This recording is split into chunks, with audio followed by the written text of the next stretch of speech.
اب عرفہ کے روزے کے بارے میں احادیث میں جو فضیلت بیان کی گئی ہے وہ بتا دیں۔ اچھا بھائی، میں امریکہ میں رہتا ہوں اور دوسری شادی پاکستان میں کرنا چاہتا ہوں کیونکہ امریکہ میں ایک شادی الاؤ ہے، کیا میں پاکستان میں شادی کر کے بیوی کو رکھ سکتا ہوں؟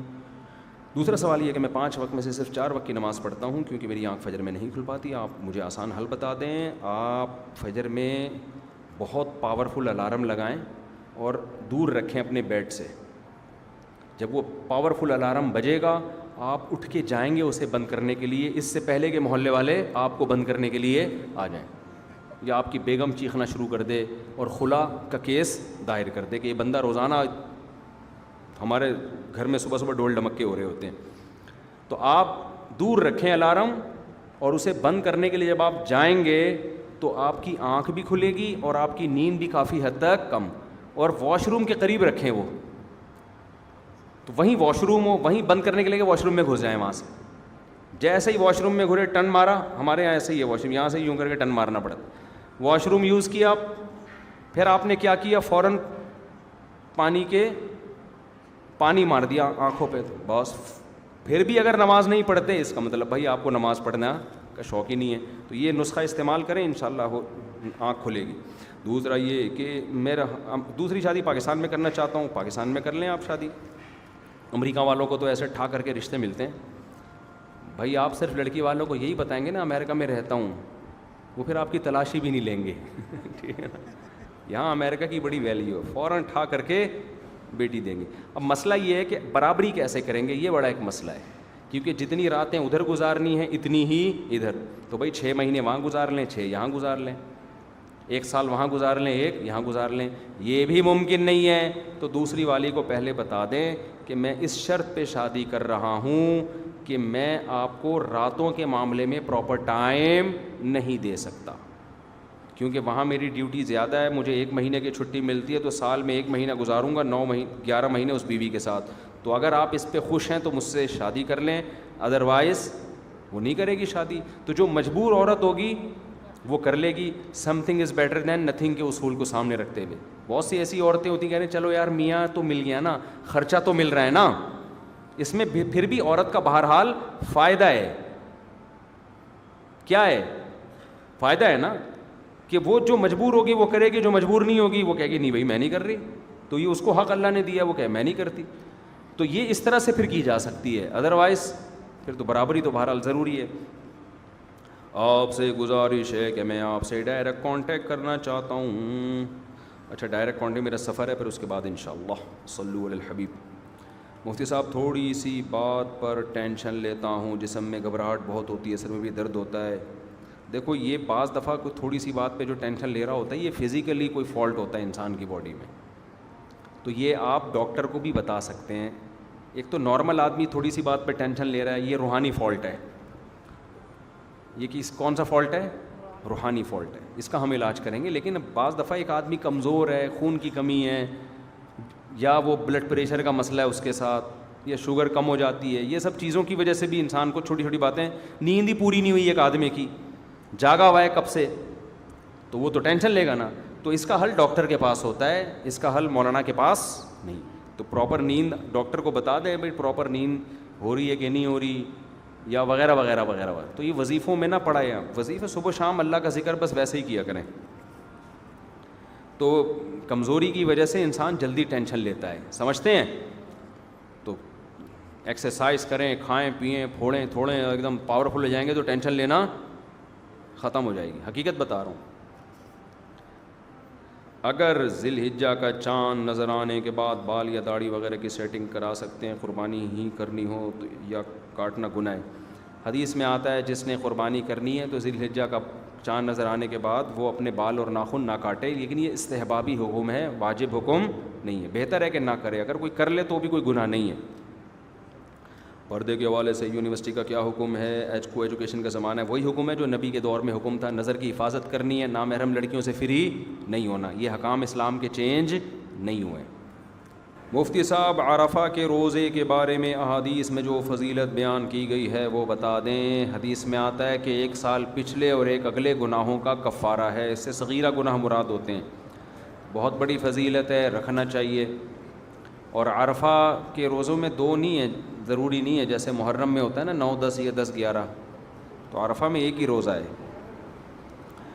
اور عرفہ ہم سعودیہ کے حساب سے نہیں کریں گے، ہمارا عرفہ جو ہمارے حساب سے ہوگا، کیونکہ جتنی بھی عبادتیں ہیں ٹائم ان کے لیے سبب ہوتا ہے. جیسے ظہر ہم پر کیوں لازم ہوتی ہے؟ اس لیے کہ ظہر کا وقت داخل ہوتا ہے، تو جس کنٹری میں وقت داخل ہوگا اسی کنٹری میں ظہر ہوگی نا. یہ تو نہیں کہ سعودیہ میں ظہر کا وقت داخل ہو گیا تو ہم یہیں ظہر پڑھنا شروع کر دیں.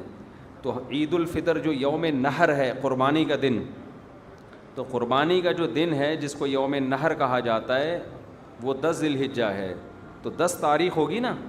تو اسی عرفہ کا دن 9 تاریخ کا دن کہلاتا ہے. جو ہماری 9 ہوگی تو ہم اس میں روزہ رکھیں گے، سعودیہ کے حساب سے نہیں چلیں گے ہم اس میں.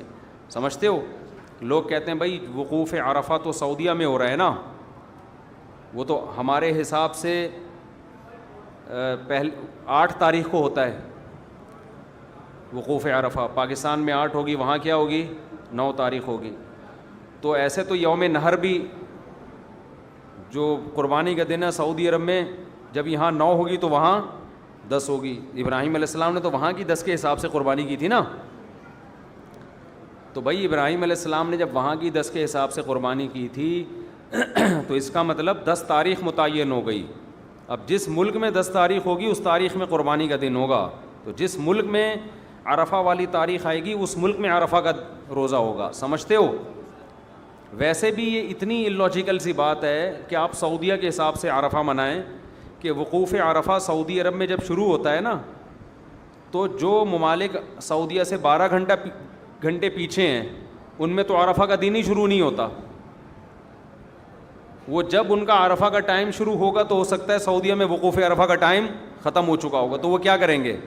اس لیے عرفہ جس دن عرفہ کا وقوف ہے اس وقوف کا اعتبار نہیں کرنا، اس ڈیٹ کا اعتبار کرنا ہے کہ 9 تاریخ ہونی چاہیے. تو ہمارے ملک کے لحاظ سے جو 9 تاریخ ہوگی ہم اس میں عرفہ کا روزہ رکھیں گے. سمجھتے ہو گے نہیں سمجھتے؟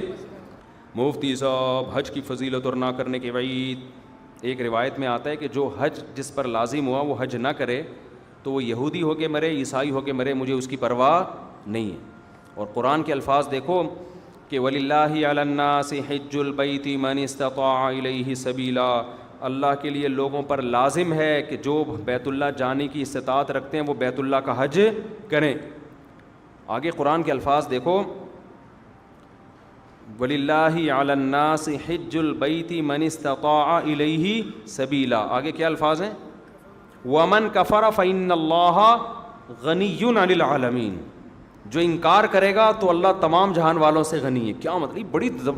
بہت بڑی دھمکی ہے کہ جو نہیں آئے گا نا استطاعت کے باوجود، اللہ کو اس کی کوئی ضرورت نہیں ہے. یہ جب دھمکی کے الفاظ واضح نہیں ہوتے نا، مبہم ہوتے ہیں، تو بلاغت کا قاعدہ ہے کہ یہ دھمکی چھوٹی نہیں ہوتی بلکہ بہت بڑی ہوتی ہے. تو اللہ کہہ رہے ہیں مجھے پھر تمہاری ضرورت، مجھے تمہاری کوئی ضرورت نہیں ہے. تو اسلام کا ایک رکن ہے. آج کیا ہوتا ہے، میں حج پہ جب گیا تھا افسوس کے ساتھ کہنا پڑتا ہے کہ سارے بڈھیاں آ رہی ہوتی ہیں حج کے لیے. ٹھیک ہے، اللہ ان کو اس عمر میں توفیق دے رہا ہے، اچھی بات ہے.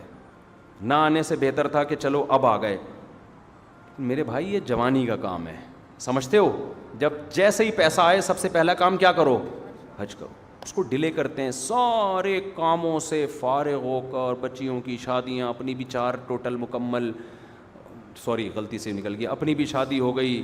کچھ چیزیں میرے منہ سے غلطی سے نکل جاتی. اپنی بھی ایک شادی ہو گئی اور پھر کیا ہے کہ وہ سارے بزنس سے فارغ ہو ہلا کے جب اب کرنے دھرنے کا کچھ بھی نہیں ہے، بیٹھا ہوا ہے. کیا کریں یار، بوریت بہت ہو رہی ہے. اور دخل بھی ساری قسطیں ختم ہو گئیں، دیکھ لیا کوئی نئی سیریز بھی نہیں آ رہی، وہ ڈرامہ چل رہا تھا وہ بھی ختم، نئی فلم بھی دیکھ لی، ٹھیک ہے نا. سب کچھ ہوا کہ کیا کریں یار. اب بیگم کوئی مشورہ دو، چلیں حج پہ نہ چلیں؟ چلو ٹھیک ہے، کہاں چلتے ہیں؟ حج پہ چلتے ہیں. ٹھیک ہے بھائی، ہم جو بڑھاپے میں بھی جا رہے ہیں، ہم خدا نہ خواستہ ان کو برا نہیں کہہ رہے. نیکی تو جس عمر میں کی جائے، جب اللہ قبول کر رہا ہے تو ہم کون ہوتے ہیں. لیکن یار تم باقی تو سارے کام تم نے جوانی کے لیے رکھے ہوئے ہیں. حج تم مؤخر کر رہے ہو جب ارطغرل ڈرامے کی ساری قسطیں ختم ہو جائیں گی. بری بات ہے نا یہ.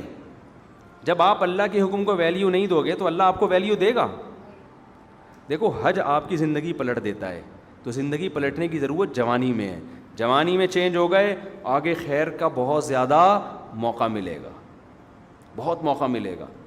در جوانی توبہ کردن شیوائے پیغمبری. جوانی میں توبہ کرنا کس کا کام ہے؟ پیغمبروں کا کام ہے.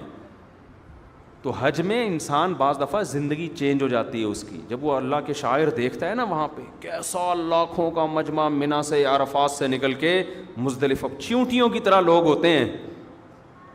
کیسی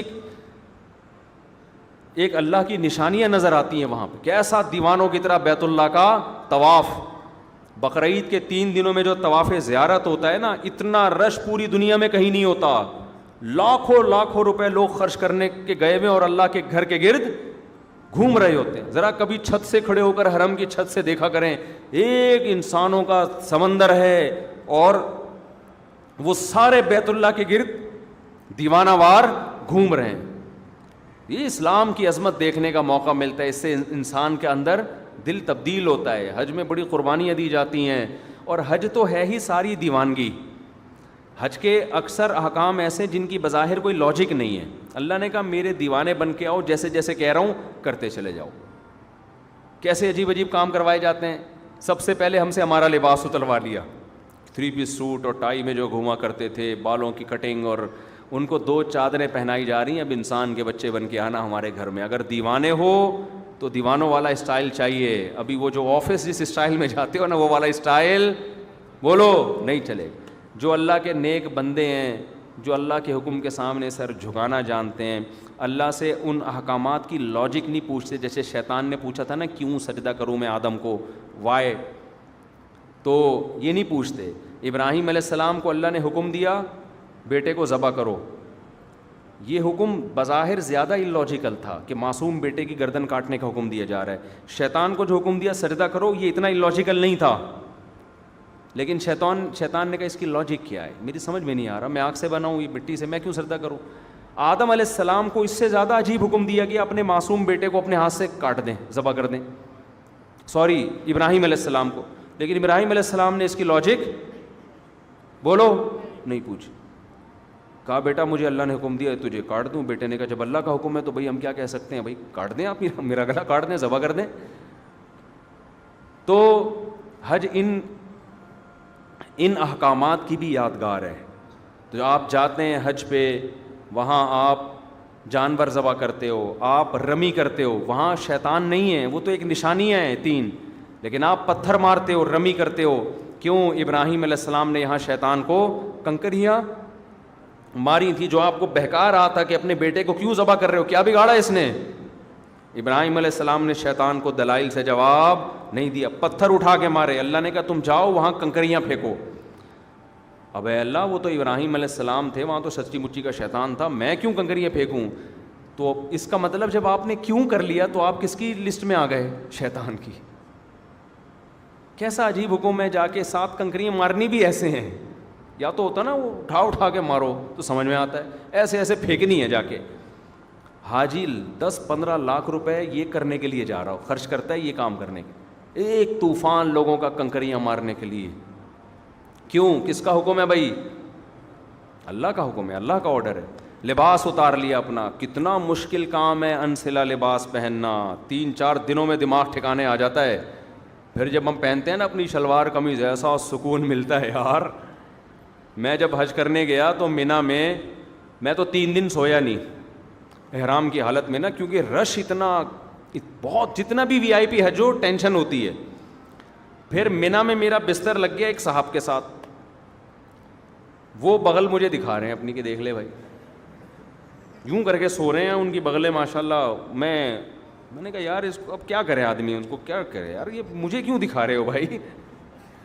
نیند ہی نہیں آ رہی ہمیں اس ٹینشن سے کہ کسی کے پسینے کی اسمیل آ رہی ہے, کسی کی بغلیں کا مطالعہ کرنے کا موقع مل رہا ہے, اس کا کیا ہے. انسان کو گھن آتی ہے نا ان چیزوں سے. لیکن لا رفث ولا فسوق ولا جدال فی الحج, آپ کو چیخنے چلانے کی اجازت نہیں ہے کہ کیا کر رہا ہے, تجھے تمیز نہیں ہے حج کرنے کی. میں یہ بھی کہہ سکتا تھا نا ٹھٹا اڑو, یہ کیا مجھے بغل دکھا رہے ہیں, بازو نیچے کر, نا نا نا نا، اللہ کہتے ہیں یہ نہیں چلے گا وہاں پہ. اللہ کیوں نہیں چلے گا؟ اللہ کہیں گے کیوں کیا تو کس کی فہرست میں؟ شیطان نے کیوں کیا تھا؟ نہیں جھگڑا وگڑا نہیں ہے، جو جیسا ہے برداشت. ٹریول ایجنسی آپ کے ساتھ ظلم زیادتی کر رہی ہے، چپ آ کے پھر کلاس لو ان کی. یہاں پہ ٹریول ایجنسیاں بڑی ہوشیار ہوتی ہیں، ان کو پتہ ہے آنے کے بعد کون پوچھتا ہے، ٹھیک ہے نا. تو جو ہوگا کیوں کی اجازت نہیں ہے، کیوں والا کام شیطان کا ہے. فلا رفث ولا فسوق ولا جدال فی الحج، کوئی گناہ نہیں کرنا، بد نظری نہیں. موقع بد نظری کے بہت ملیں گے، نا نا نا نا، یہاں آپ کو نظر اٹھانے کی اجازت نہیں ہے. وہاں بھی نہیں ہے لیکن یہاں زیادہ گناہ ہے. اپنی بیوی سے بھی آپ ریلیشن قائم نہیں کر سکتے وہاں پہ احرام کی حالت میں، تو نامحرم سے کیسے آپ لذت حاصل کر سکتے ہو؟ تو پھر احرام کی چادریں بنوائی جا رہی ہیں، خوشبو لگانے پر پابندی، بال توڑنے پر پابندی، جوئیں مارنے پر پابندی.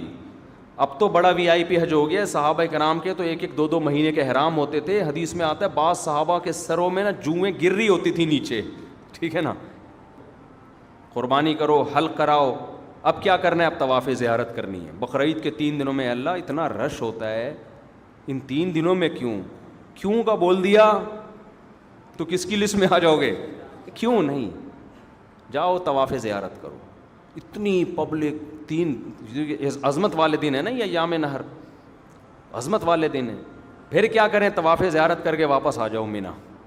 ابھی تو آئے تھے، اللہ نے کہا اب واپس جاؤ. بس جو میرا بندہ ہوگا وہ یہ کام کرے گا. آخر میں اینڈ کیا نکلتا ہے؟ پروٹوکول کیا ملتا ہے آپ کو؟ جب آپ نے اتنی قربانیاں دیں، عرفات کا وقوف کیا آپ نے، عرفات میں لمبی دعائیں مانگنا سنت ہے، عرفات کا وقوف بھی کر لیا، قربانی بھی ہو گئی. اس کے صلے میں اب ہو سکتا تھا اللہ تعالیٰ حکم دیتا کہ اب میرے بندوں کو مفت کھجوریں بانٹی جائیں، میری طرف سے آرڈر ہے. نا نا نا، اللہ کہتے ہیں اب کیا ہوگا تمہارا ٹینڈ. جو تھوڑی بہت پرسنالٹی تھی بالوں کی وجہ سے، وہ بھی بولو جب وہاں سے آؤ گے سر چمک رہا ہوگا. لوگ کہیں گے یہ کیا ہو گیا، آپ جاتے ہوئے تو آپ ایسے اتنے حسین نہیں تھے. کچھ لوگ یہ شعر ایسا ہی. لیکن یہ بات خوب سمجھ لیں، حج یا عمرے میں حلق کرانا، ٹینڈ کرانا ضروری نہیں ہے. قصر بھی کرا سکتے ہیں. ثواب 3 گنا زیادہ ہے حلق کرانے میں، سمجھتے ہو. لیکن قصر کرانا بھی کیا ہے؟ بال ایک پورے کے برابر چھوٹے کرنا بھی کیا ہے؟ جائز ہے. تو جو کام جائز ہوتا ہے اس پہ کسی کو ملامت نہیں کی جاتی.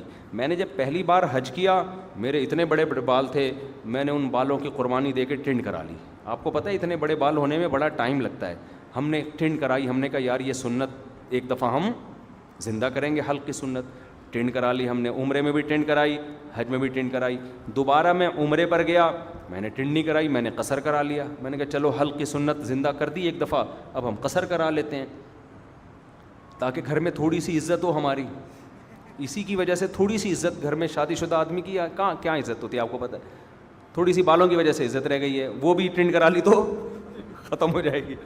دہشت گردی کا جڑ سے خاتمہ ہو جائے گا. تو تھوڑی سی تو دہشت رہے نا، جڑ سے تھوڑی خاتمہ کرنا ہے دہشت گردی. خیر بہرحال ثواب حلق میں ہی زیادہ ہے، ٹینڈ کرانے میں ہی زیادہ ہے. لیکن میں نے کہا اب میں عمرہ کرتا ہوں تو حلق کراؤں گا، تو قصر کراؤں گا. قصر کرا لیا. جہاز میں لوگ تانے دے رہے تھے مجھے، یار آپ مولانا ہو، آپ نے عمرہ کیا ٹینڈ نہیں، یہ کیسا عمرہ ہے، یہ کیسا عمرہ ہے. تو یہ پھر شرعی حدود سے کیا ہے؟ زیادتی ہے. جب اللہ نے اجازت دی ہے تو آپ کو ملامت کرنے کا حق. میں نے کہا اب تو میں قصر ہی کراؤں گا، کیونکہ آپ کو اعتراض کیوں ہو رہا ہے اس پہ؟ میری مرضی. تو اللہ سے آگے نکلنے کی کوشش نہ کریں.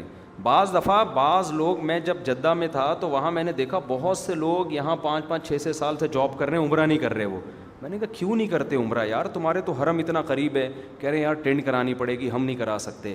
میں نے کہا قصر کرا لو یار. بعض لوگ ٹینڈ نہیں کرا سکتے، ان کو ہو گیا نا یار نہیں ہم نہیں، وہ کہہ رہے ہیں ہم ٹینڈ میں بہت عجیب سے لگ رہے ہوتے ہیں. تو جب اللہ نے آپشن دیا ہے تو چلو، میں نے کہا یار بالوں کی قربانی نہ دو، یہ تو اللہ نے اجازت دی ہے نا، تو قصر کرا لو. تو ان کو پتہ ہی نہیں تھا کہ قصر بھی ہو سکتا ہے. تو اس لیے آپ حج عمرے سے اس وجہ سے رک جائیں کہ ٹینڈ کرانی پڑے گی، یہ غلط ہے. عمرہ کریں. ٹینڈ سے اگر آپ کو بہت زیادہ نفرت ہے تو بہتر تو یہی ہے کہ کرا لیں، قربانی دے دیں اللہ کی خاطر. لیکن اللہ نے آپشن دیا ہے کس کا؟ قصر کا بھی آپشن دیا. 1 پورے کے برابر بال چاروں طرف سے کاٹ لیں تو بھی ٹھیک ہے. سمجھتے ہو؟ تو آئندہ اگر میں گیا تو میرا ارادہ ہے قصر کرانے کا.